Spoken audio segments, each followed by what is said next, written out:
Hello everybody, this is JP3 here with another Deathless, Painless, Exploitless run on Halo 2's Legendary difficulty.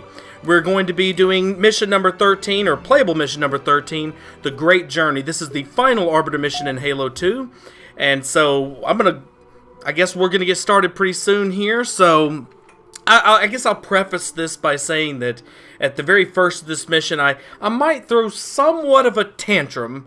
It has to do with the way I kind of envisioned enjoying playing this mission, at least the first part of it. So, as you may know, on Legendary difficulty, you don't get to have the Wraith like you do on the other difficulties. So, when I've played this on Legendary, I usually like to take the Spectre and pretty much use it as what I would best describe as a battering ram. That way I'm not relying on the AI and the in the Wraith, or on the Spectre turret to get kills and have fun. You know, I'm the one who paid for the game, so I figured that maybe I'm the one that should get the kills and have fun, but they took that away from you to start this level, so damn it. So essentially, that's the best way I knew how to kind of make this fun for me, is to try to batter everything with this Spectre. But the problem is that by doing that, what you end up doing is you end up getting smashed, mortared, or otherwise destroyed by your own teammate, Ratasvadum, in the Wraith. And the reason why that is because he is shooting at the enemies that you're shooting at. So I, kind of did a little bit of battering here. I don't know how he died since I didn't get a score for it or anything like that, but I decided to take a little bit of a different tack since this ghost is just sitting here unoccupied, and decide maybe to see if you put the offensive capabilities in my hands, if I can't batter him, well, maybe I can just shoot him to death. So I took a little bit of a different approach than my normal, which is to essentially, again, run over everything with the Spectre, which is actually really, really durable, as you probably know if you've watched my videos by now. It's extremely durable. It has a boost that's very strong, that's pretty strong, at least. Not like Halo 3 Chopper strong, but if you watch my videos, you know that by now that the vehicles are just about as strong as you are when you're in them. So, I can beat the crap out of that Spectre all day long. As long as I'm healthy, it's not going to blow up on me. So I decide here to take another risky move. That won't work, but this will, just boarding it. Now, I get really lucky here, and my Wraith friend over there, the idiot, does not bombard me, which can happen when you try what I just did. But I get lucky, and now I've got a Wraith too. So, F you, Bungie. You don't give me a Wraith at the beginning, I'll find a way to get a Wraith, doggone it.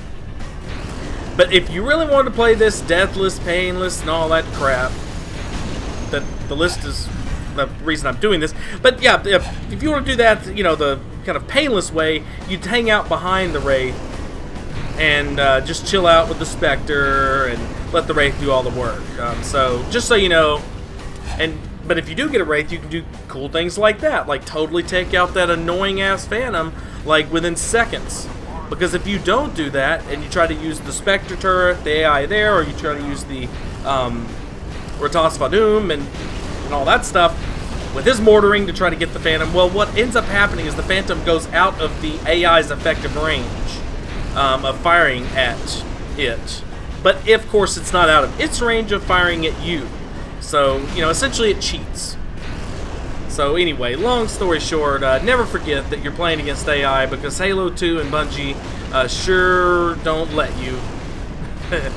They sure don't let you. But again, if you have the Wraith, then you can kind of do what I did there and beat the crap out of it pretty fast. And it's really not a big threat to you, even when you're in the Spectre. It's just more about, I don't know, kind of like, again, the purpose a lot of the times in these videos and these missions, I'm trying to take out all the enemies. So, I hate letting it get away with all of its turrets there. So we have an excuse finally to actually mortar our friend there, and he had a brute that jumped on top of the Wraith there, but of course Ratasvadum is invincible, so is the Wraith while he's in it. So I can bomb it all day long, and it's never going to explode, and make him like jump out of it as an invincible character like you would see in the later Halos. He'll just stay in it, and the Wraith could be beat up to its final inch, and he'll still be in it, humming along and doing just fine. So yeah, if you ever see that, if you ever happen to have the Wraith, or you have the Spectre and a Brute jumps on top of his Wraith, just nail it with impunity, because it will not ultimately kill either the driver or the vehicle as long as he is inside of it. So you don't have to be this aggressive here, but I do think it kind of helps keep the hunters alive just a little bit longer, although I'm a little mixed on that opinion. But going to camo and take out that turret, that can bode well for the hunters, but at the same time, it just, it could actually be better just to take out, if you could really fast, take out some of the guys with the brute shots. Those do a fair amount of damage on the hunters, it seems like, especially when the AI is firing it at them. So I'm just kind of sitting back here, playing coy, looking for headshots, and trying to clear the room, so hopefully our hunters can survive for as long as possible, although I will admit right now, I do not rely on them as sweet as it was on normal difficulty. If you remember the first time you played this game, to have the hunters fighting by your side. Now at this point, it's no big deal. If they die, then who cares? Now, when you walk out this door, you want to peek out and make sure that there isn't a couple of brutes collected there ready to kill you. If you see hunters alive, it's likely there's no brutes over here, but sometimes they'll stay frozen until you enter the battle, and then they'll start kind of fighting. But just it's good to kind of look out there and make sure you're safe to move forward. So now, because of the way this kind of plays out right now in this early portion of this room, which is one of my least favorite combat rooms in the at least the entirety of Halo 2. It's essentially kind of a weird oblong, sort of twisted room with pitfalls that just essentially is right now just a whole bunch of brutes stacked up against you, who can see through all these textures and through the fog and everything, and it's generally a much better job of putting the pressure on you if you show your face. Once you wipe out all but I believe one of them, then another group comes through that includes 2 Jackal snipers. For no reason other than Bungie wanted to make this room a little more difficult, and so they added in Jackal snipers in what is clearly a mid-range affair. They definitely made this room go a little bit longer as a result of including them, but they also made it a hell of a lot more crappy as a result, because instead of being able to play this level in a way that kind of fits with the way this room is laid out, there's really nothing wrong with the room. It's more about the fact that you have, brutes that use brute shots just like Jackal snipers use Jackal snipers, or use beam rifles, and then of course you have the Jackals themselves coming in. So right now I want to get over to the the right part of that platform, take out the brute that's on the turret, and then use that vantage point to kill the enemies that will be coming in the room once there's only one left. So I take my chances there, and to be honest with you, it's probably a good thing that he didn't die. Actually, what I should have said is it's when 2 enemies are remaining is when the other group comes in. I always forget about the brute that's on the turret. So once we kill the brute on the turret, no, actually I'm wrong. It's just 1 enemy remains. So once we kill the brute on the turret, and then we kill the brute that's now hiding, which is actually a good thing. It's good that he's hiding now. I'll have a chance to run over there. Notice how I'm leaving alive the guy that right now, the brute that's to my left. I want him to stay alive. That way I'm not spawning that Jackal sniper group just yet. I want to make it over here, quickly toss a grenade into his lap, and then as soon as this guy shows his face, which he will, thank goodness he didn't have his brute shot. That may have made this a little more dangerous. Now we've only got 1 brute left. He's over there doing whatever, and I'm going to camo out and try to find the Jackal snipers as quickly as possible, because as soon as they're dead is the sooner that we can start playing this with just a little bit more comfort. So same thing, camo out. Where is he at? Where's he at? There he is, just in time. I mean, just in time. And the more you play this game on legendary difficulty and you get used to that, whatever, 2.5 or 3 second camo, you'll be able to do things like that with a little bit more comfort. But yeah, that was as close as about as close as I can get it. If I had not seen him, I probably would have been dead.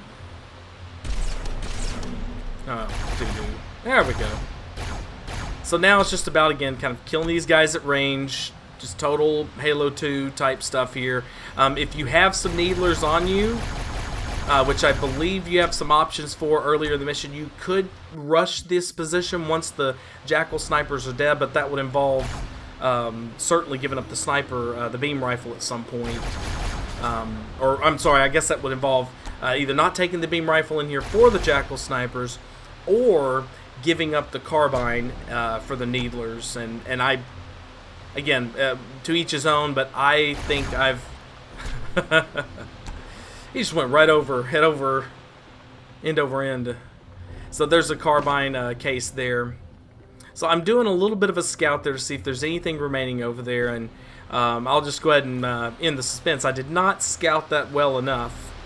One of my least favorite things about Halo 2 is how quiet and cowardly these enemies suddenly get whenever it suits them. Again, very much feels like you're playing against a computer game half the time when you're playing this game. So, and why he's just standing there and doing nothing and hasn't tried to make a move or anything like that is totally and utterly to ambush you. And with Halo 2's time to kill being like it is, it really is frustrating and annoying. If Halo 2 had a better time to kill for a situation like that, it wouldn't be all that bad.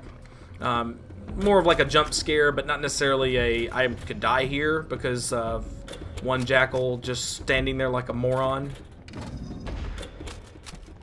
But we take care of him. Enough griping about that. So here we're going to face a room that starts, or that our first order of business is going to take care of the Jackal sniper that's across the way here. The door shuts on us, so we get lucky that we didn't get sniped there. So, you know, I guess as a note, you should probably push up a little bit further to make sure the door doesn't shut on you, and therefore, you know, you've essentially alerted the Jackal sniper to your presence, but not even gotten a chance to shoot him. This is the reason why I juggled the brute shot in here.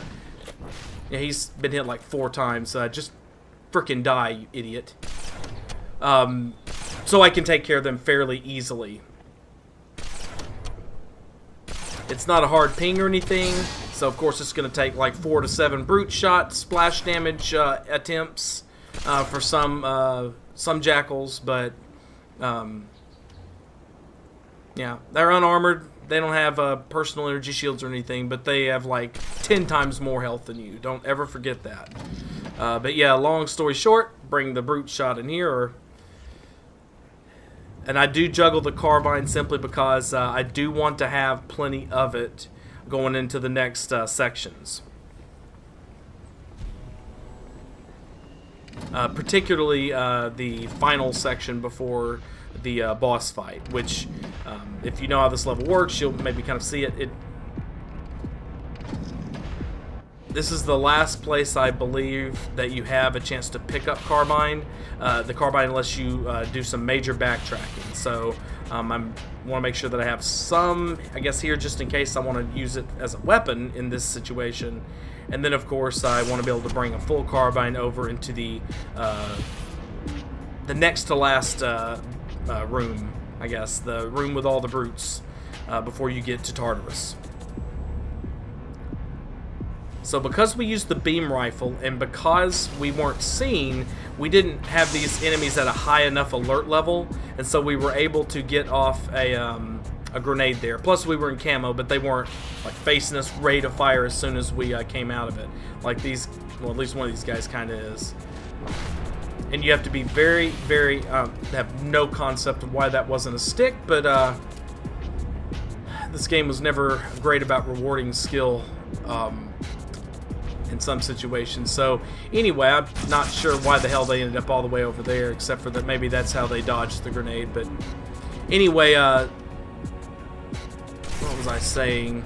Yeah, so eventually once you get tired of toying around with the computer game feeling AI, then go ahead and unlock or release or whatever the friendly AI, and they will provide at least a distraction. They may also actually take out some of these enemies.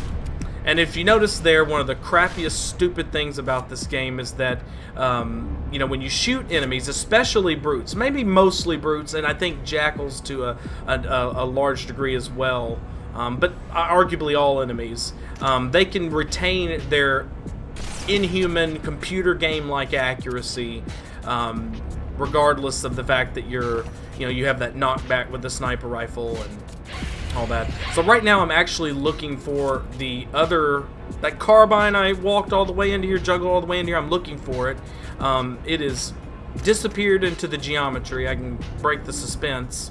I have no idea why it doesn't just bounce off the case that I dropped it by. So this wastes time, but we pick it up even though it's not visible.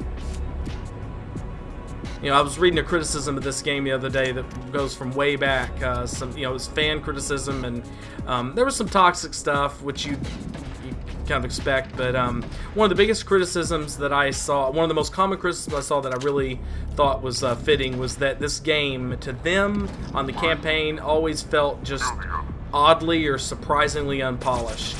And I would certainly agree with that.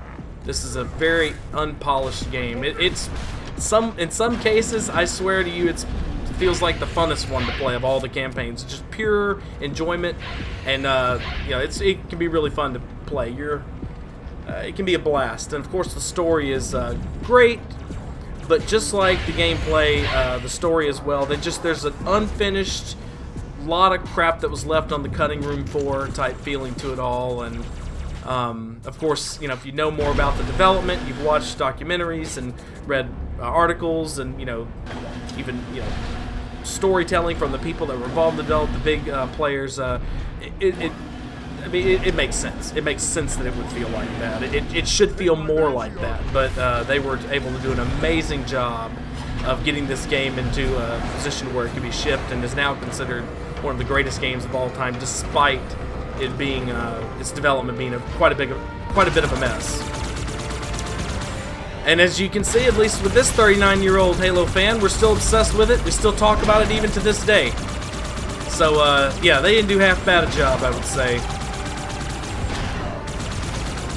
So now we're gonna, of course, take the Banshee here, and we're going to take out these Wraiths. After this, I will acknowledge that the rest of this level slows down quite a bit. So, yeah, it's about halfway through. After this part, things do take a nosedive. That's in big part because of the ridiculously easy and accurate manner. I guess the power and the just ridiculously stupid accuracy of Banshees who attempt a dogfight with you. Again, pretty ridiculous stuff. You do see that a lot. You do see that in some other Halos. But I'll sticking to Halo 2. Yeah, the Banshees that you fight against have just ridiculously good accuracy. You can do all the Banshee tricks in the world, and you can't dodge. You can't dodge it. It's stupid. The Ghosts are the exact opposite, which is interesting. Halo 3 is the exact opposite. The Banshees aren't that big of a danger. Their accuracy is about what you'd expect, maybe even a little bit more than you'd want to expect, and they don't fire rapidly, but boy, the Ghosts will rip you a new one in Halo 3. It's ridiculously stupid, and it makes it easily more frustrating than it would ever have to be as a campaign. But here you've got the exact opposite problem, and so we are being very careful. We're staying in this position. This turret, the turret of the Spectre operates in largely the same way, just not nearly as dangerous, or nearly as quickly able to kill you as the Banshees can. So we're kind of prioritizing the Spectre because that's what we see. But the reason why I'm not flying forward and kind of getting a little more, I guess, aggressive with the Spectre or following the Scarab is because of the Banshee. And if you can see it, it is right there about in the middle of my screen. It's turned around, and of course we've got another Spectre down there that, again, its turret can rip you apart. These stationary turrets, which are meant to provide, I'm assuming, very accurate, perhaps just, suppressive fire against aircraft are not that dangerous. They're kind of appropriately dangerous. You can use Banshee tricks and, strafing and all of that such to dodge them. You cannot do that with the turrets of the forward autocannons of the Banshee or the turret of the Spectre for some reason. Even though they're not stationary, even though, they're not designed for that, they are absolutely and utterly especially this cannon here, they're absolutely and utterly devastating in every way. So, of course, we're hanging back, biding our time, trying to take care of this Spectre before we try to take on any Banshees that might still remain. I should let you know, you've seen a couple of pauses. I am using the Xbox One DVR.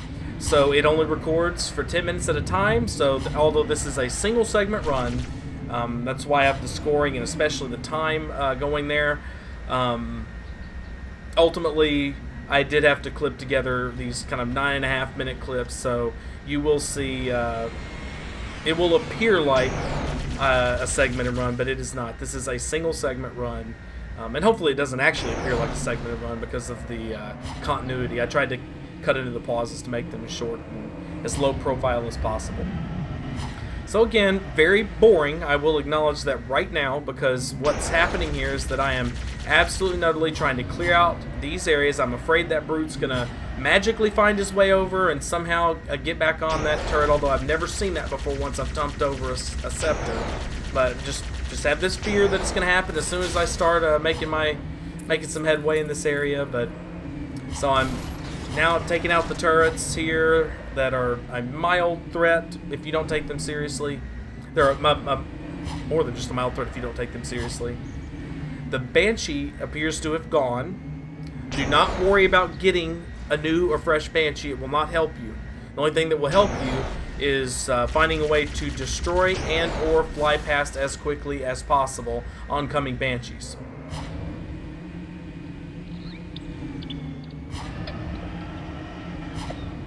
So yeah, kind of boring here, kind of just hanging around, doing our thing.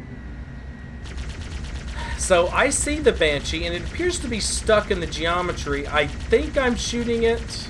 I don't really know, because I think ultimately my efforts to destroy it jar it loose, and so now it immediately becomes very scary. So I immediately scamper back like a chicken, a coward, because it will rip you apart very quickly.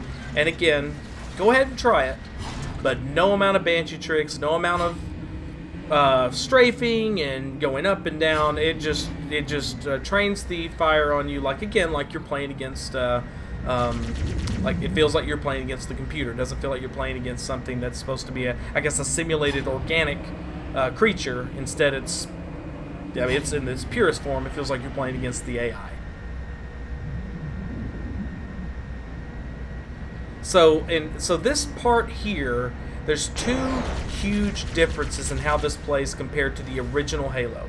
So in my memory of the original Halo, which I haven't played in a while, mind you, is that first of all, that Wraith on the right operates the very same way as the Wraith on the left does. For some reason, every time I've ever played this on MCC, it's like the Brute somehow flips it over and then can't flip it back, so it becomes a complete non-factor in this battle, which makes this part just a hair easier. Really wasn't that big of a problem in the first place. As we saw, we had 3 Wraiths shooting at us before, and that wasn't exactly a giant threat, so it doesn't exactly make a huge difference here. One thing that does make a big difference, however, is that, and I may be wrong on this, but in my experience, the Banshees that never quite spawn in here, but I do kind of try to fly up to the door pretty fast too, but I never see them. Usually they'll come in pairs, but the Banshees that are here, including this one right now that we're looking at, in the original Halo 2, would focus on the Scarab. They would shoot at it, fire at it, of course to no avail because it's invincible, but they would focus on it, and so while they were focused on it, you had 2 choices. You either A, would fly past them and get to the door and once it's been opened, or to get into the chamber there, or B, you would use that distraction and try to shoot them down or get behind them. So I've resorted here, since I've got really bored, to doing what can best be described as an ambush tactic that would fit better in a stealth game or for a boots on the ground first person shooter type experience. Hey, bastard! Knock, knock. But we do what we got to do. Actually getting out there and trying to dogfight with it is suicide.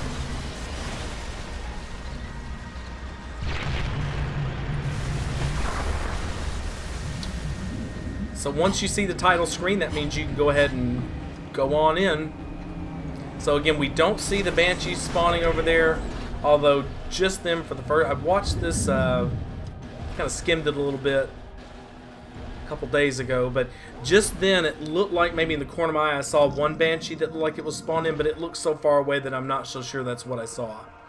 So one thing that I do here that I've done almost exclusively is I kill them from going in and outside of this door. Now, I have tried, and I did this time when I was putting this, I tried to do what I've seen other people do and not speak highly of, but nonetheless, and tried to be under the map and use melee, grenades, and even needlers. And the problem is that there's a guy with a shotgun that can kill you instantly.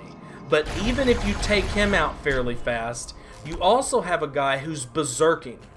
Now, in those tunnels, the berserking is a bigger problem than it would be outside of the tunnels, where you can stick them as you jump, or use the area to run from them and needle them as they're coming towards you, or headshot them. So I found that whereas I can get down there, and especially if I'm not like totally iron sculling it, like I can get down there and tangle with them and usually be about 80% of the time successful.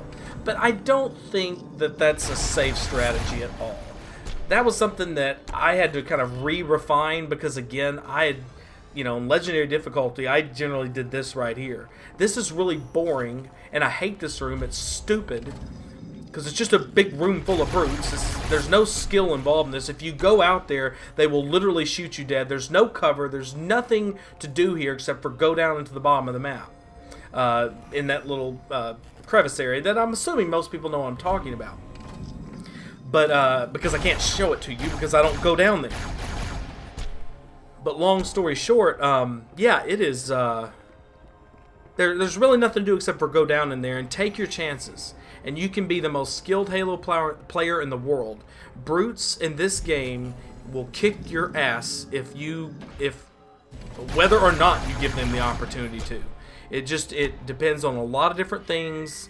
And it's great when skill and luck meld together and you feel really awesome, but I went down there enough times, and not saying I'm the greatest Halo player, but I went down into the bottom of this map to fight them enough times to know that you would have to be an expert in that exact tactic. And then still I wouldn't trust that you could always do it deathlessly. So instead of doing something that I don't believe is safe, that I believe is probably more enjoyable, but certainly not more painless, I'm going to do it this way. I brought plenty of long-range ammo, and certainly there's been plenty of sections in this mission, much less especially in Halo, throughout Halo 2, where I've mixed it up and gotten down and dirty, but this is just not going to be one of them. 26, 25, 27 minutes into the mission, the developers decided to send a brute-filled room with no cover, with nothing really interesting or special about it other than it having a bottom part that is barely something you could maneuver around in if you were being rushed or grenaded or had a shotgun aimed at you. I'm not gonna respect this room enough to treat it any differently than what I'm doing right now, unless of course I'm playing this and wanting to be a little YOLO and take some risks. Now again, some people feel free to comment if you think you've got this part down and you got it mastered, but and don't have to do this cheesy crap. But I can tell you right now that if you've never done this before, which I strongly doubt, but if you've never done this before and you're seeing this for the first time, and you were playing, you were some crazy human being that had been able to get all the way to this point, in the game in a single segment. I mean, I'm talking armory all the way to here, and you had not died yet. I promise you, you'd be doing what I'm doing right now. I promise you, I swear, I don't care how big expert you think you are, you wouldn't be down in there with the potential of being shotgunned or meleeed to death by a berserking brute in those corridors where there's no sidestepping, there's no jumping. Grenades are perilous because they can run into you with them. And of course, you have carbines and brute shot. You know, well, I don't know if there's a brute shot in there this time or ever. Now that I think about it. Again, I don't respect or love this part. I'm only talking over this so you don't get bored and switch out of it. The boss fight isn't exactly all that much more interesting, but it's at least more interesting than doing this crap. So I'm being cautious for nothing. So I would like to leave here, and can almost always easily do. I don't believe there's anything to stop you from doing it, but I like to leave here with as much carbine as possible and dual-wielding brute plasma rifles. Big surprise. So no big changes here at all to the formula that I'm sure a lot of people have used. Now, if for some reason you can't find these brute plasma rifles, or you want to take another weapon in there, don't worry. There's plenty of brute plasma rifles in that room. So, after the cutscene, I immediately start backing up because that looks to me an awful lot like an effing firing squad. But the good news is that unlike at the very first of Gravemind, for example, they don't immediately start shooting at you as soon as you come out of the cutscene. They'll kind of sit there for a little bit. I like to use that time to get away as opposed to trying to kill them. Ultimately, they will almost always all die to your allies. And if they don't, who cares? You can get away from them pretty easy. So I like to spend most of this match safe and sound on the top row here. What I do is I wait for Tartarus' shield to be down and then pelt him like so. He got his shield back really fast just then, and to be honest with you, this is one of the more stranger things I've ever seen fighting Tartarus. So we've got an ally that has a needler.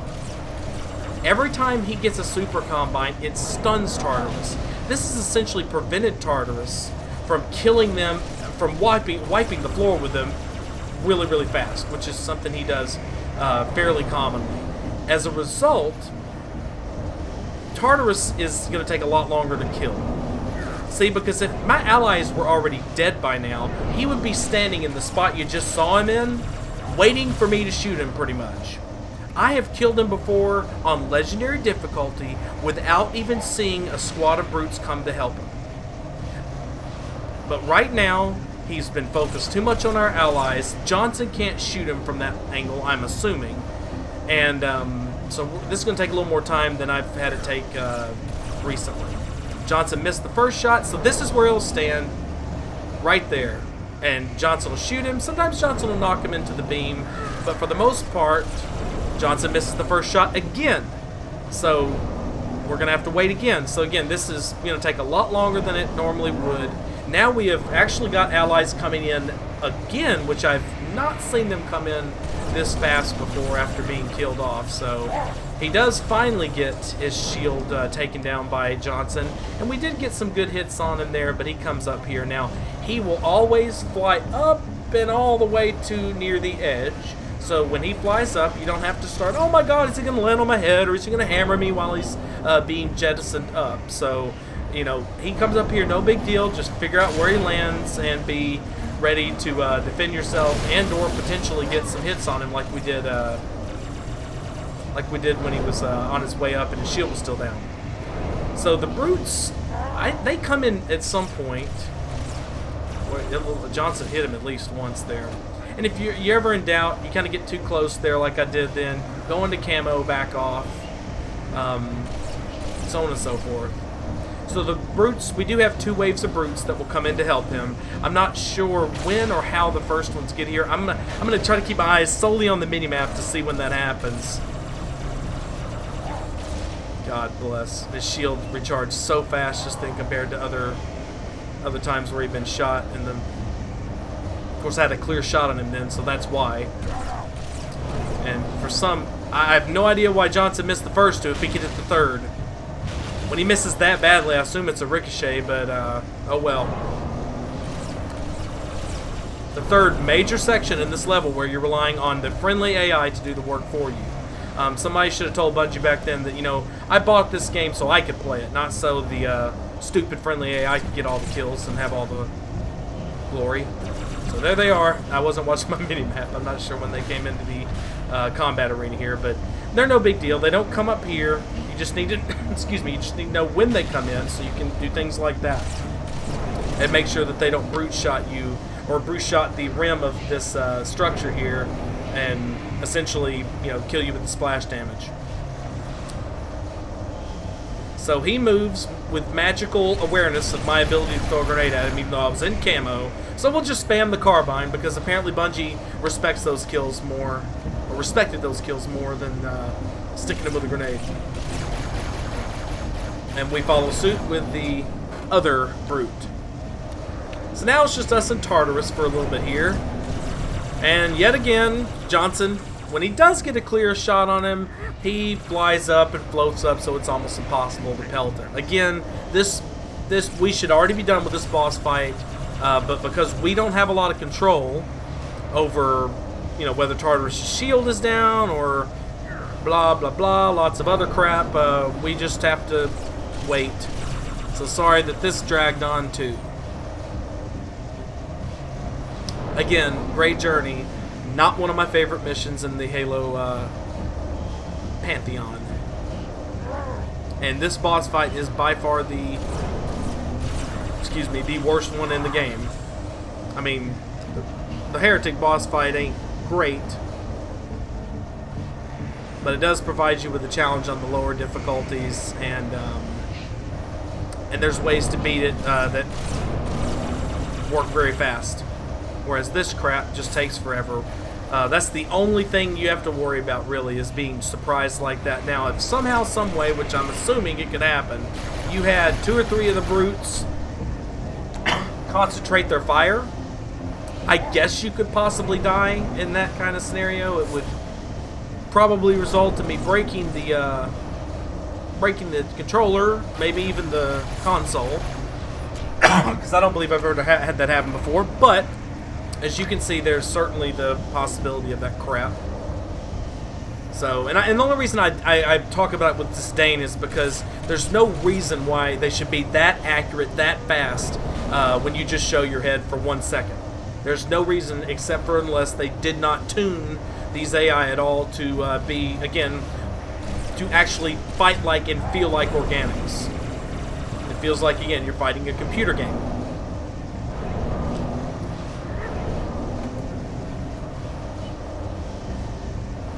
So this is the setup we should have had all along. Yeah, he moves and stuff like that, and then you make the mistake of getting in there, and then of course that's exactly when Johnson shoots him. But as you can see, we can still kill him with that mistake that we made. So, but that's it. That is actually the great journey. I'm gonna let the final ending cutscene play here because I think it's one of the best, despite everything I've just said. I do love this ending cutscene. And so I'm going to let it play. Enjoy, guys.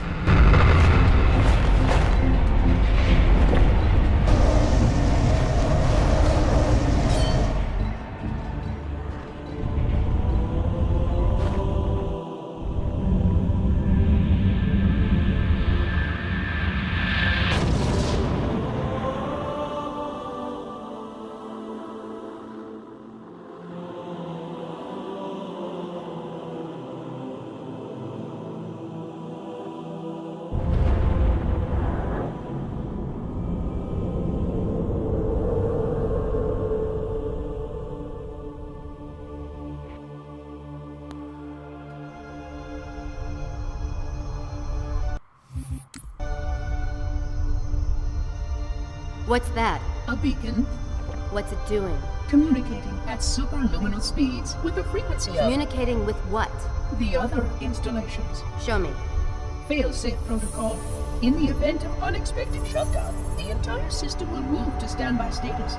All remaining platforms are now ready for remote activation. Remote activation? From here? Don't be ridiculous. Listen, Tinkerbell, don't make me... Then where? Where would someone go to activate the other rings? Why the Ark, of course. And where, Oracle, is that?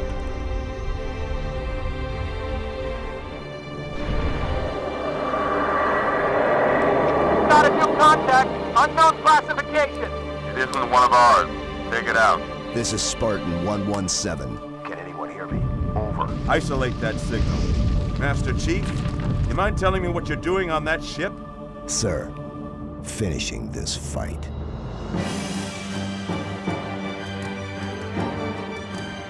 I lied. I can't sign out. I've got to make some comment on that.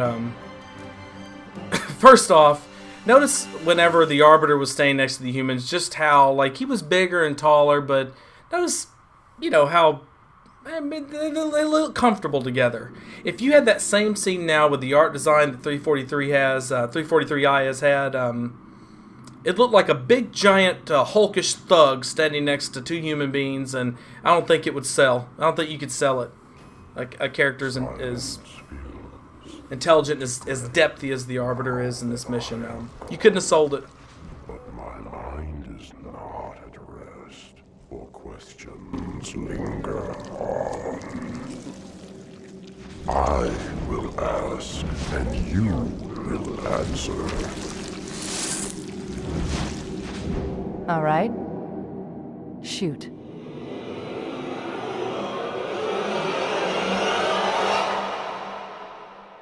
Yeah, I'm assuming most people didn't stay this long, but I'm going to sign out now for real. Enjoy your day. Enjoy your weekend if it's still the weekend. And thank you very, very much. Please like and subscribe, comment, and all that great stuff. Bye-bye.